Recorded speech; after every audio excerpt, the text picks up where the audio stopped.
అయితే ఈ వీడియోలో ఏడుకొండల స్వామివారికి 7 శనివారాల వ్రతం పూజా విధానం ఎలా చేయాలి ఏంటిదని దాని గురించి అయితే చెప్పాలి అనుకుంటున్నాను. ఫస్ట్ అయితే మన ఛానల్లో ఈ వ్రతం గురించి షార్ట్ వీడియోస్లలో అయితే నేనైతే అప్లోడ్ చేయాలి అనుకుంటున్నాను. ఎవరైతే ఈ పూజ చేయాలి అనుకుంటున్నారో మన ఛానల్ని సబ్స్క్రైబ్ చేసుకోండి. పార్ట్ వైజ్గా పార్ట్ 1 పార్ట్ 2 అలాగైతే షార్ట్ వీడియోస్లల్లో అప్లోడ్ చేస్తాను. ఇంకా పూజా విధానానికి వస్తే చాలామందికి చేయాలనిపిస్తుంది. బట్ ఇదేంటిదంటే కొంచెం భయం ఉంటుంది. ఎందుకంటే అసలు ఈ వ్రతం ఏంటి, మనం చేయగలమా, 7 శనివారాలు ఆటంకాలు లేకుండా చేయగలమా చేయలేమా అనే డౌట్స్ అయితే ఉంటాయి. ఇప్పుడు ఈ పూజలో ఉండే డౌట్స్ ఏంటి, భయాలు ఏంటి అనే క్వశ్చన్స్ గురించి అయితే ఫస్ట్ ఆఫ్ ఆల్ నేనైతే చెప్పాలి అనుకుంటున్నాను. ఫస్ట్ ఏంటిదంటే అసలు ఈ 7 శనివారాల వ్రతం అంటే ఏమిటి అనేది ఫస్ట్ క్వశ్చన్.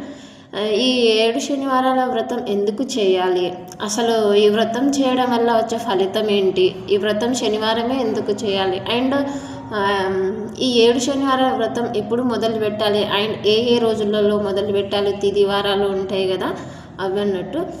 అండ్ 7 శనివారాల వ్రతాన్ని ఎవరెవరు ఆచరించాలి, ఏ విధంగా ఆచరించాలి అనేది ఉంటుంది. అసలు ఈ వ్రతం ఎలా చేయాలి అండ్ ఎందుకు చేయాలి, ఈ 7 శనివారాల వ్రతం నియమాలు ఏంటి, విధి విధానాలు ఏంటి, అండ్ ఈ వ్రతం యొక్క విధి విధానాలు మరియు ముఖ్యంగా ఈ వ్రతం చేయడానికి కావాల్సిన వస్తువులు ఏమిటి, అంటే పూజ సామాగ్రి ఉంటాయి కదా ఏమేమి కావాలి అనేది, అండ్ పూజా విధానం ఏంటిది, ఎలా చేయాలి, ప్రసాదాలు ఏమేమి పెట్టాలి, అండ్ ముడుపు ఎలా కట్టాలి, ఒకవేళ కడితే ముడుపు తప్పకుండా కట్టాలా అనేది అయితే ఉంటుంది. అండ్ మెయిన్గా వచ్చేసి ఉపవాసం అండి. ఉపవాసం ఎలా చేయాలి, అసలు ఏం తినాలి, తినాలా తినకూడదా అనేది అయితే ఇదైతే మెయిన్ ఉంటుంది. అండ్ వ్రతం రోజు ఉదయం ఏమేమి చేయాలి, సాయంత్రం ఏం చేయాలి, పూజ అయిపోయినాక నెక్స్ట్ డే ఆదివారం ఉంటుంది కదా, ఆదివారం రోజు ఏం చేయాలి, ఏం పూజా విధానం